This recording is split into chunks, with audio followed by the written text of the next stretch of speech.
जय गुरु जी। संगत जी, सत्संग सुनते गुरु महाराज का। ऐसा नहीं होता कि अगर हम बहुत टाइम से गुरु जी के पास जा रहे हैं तो हमको आशीर्वाद मिलेगा, और जो लोग जानते ही नहीं हैं गुरु जी को उनको नहीं मिलेगा।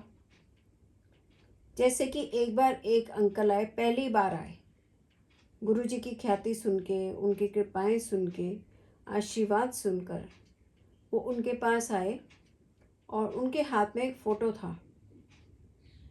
तो उन्होंने आते ही गुरुजी को बोला, ये मेरे भाई का फ़ोटो है, ये बहुत बुरी तरह बीमार है और इसको हॉस्पिटल में वेंटिलेटर पे रखा गया है।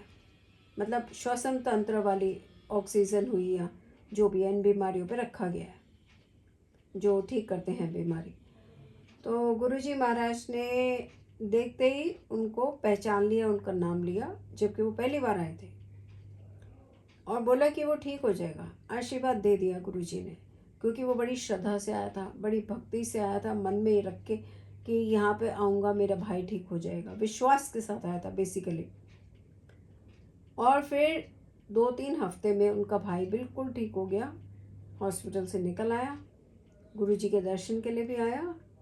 और जब वो भाई भी पहली बार आ रहा था तब भी गुरुजी ने पहचान लिया और आशीर्वाद दिया। तो ऐसा नहीं होता कि अगर कोई जानता है तो। अब कई लोग आते थे जो गुरुजी बोलते थे कि ये सालों साल से आते हैं मेरे पास, लेकिन इनको कोई आशीर्वाद नहीं है, कोई फ़ायदा नहीं हुआ।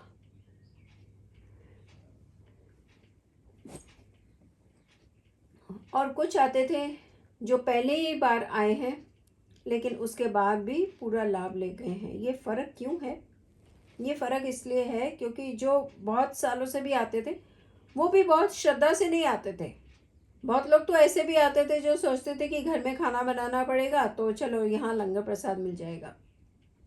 तो इस पर भी गुरुजी ने यही कहा कि जो ये सोच के आता है कि मुझे यहाँ खाना मिलेगा, उसको सिर्फ खाना ही मिलता है, आशीर्वाद नहीं मिलता। लेकिन जो ये सोच के आता है कि मुझे आशीर्वाद मिलेगा, ये लंगर प्रसाद है, श्रद्धा से उसको ग्रहण करता है, चाहे वो चाय प्रसाद है, चाहे वो लंगर प्रसाद है, यहाँ तक कि चाहे वो जल प्रसाद है, तो उसको वैसा ही लाभ मिलता है। तो ये है हमारे गुरुजी महाराज की महिमा कि जो आईसीयू में पड़े हुए आदमी को भी ठीक कर देते हैं। आईसीयू क्या, उन्होंने तो डेड बॉडीज तक ठीक की है। ऐसे गुरुजी महाराज को दंडवत प्रणाम करते हैं संगत जी, और सब मिलकर कहेंगे जय गुरुजी, शुक्राना गुरुजी महाराज का।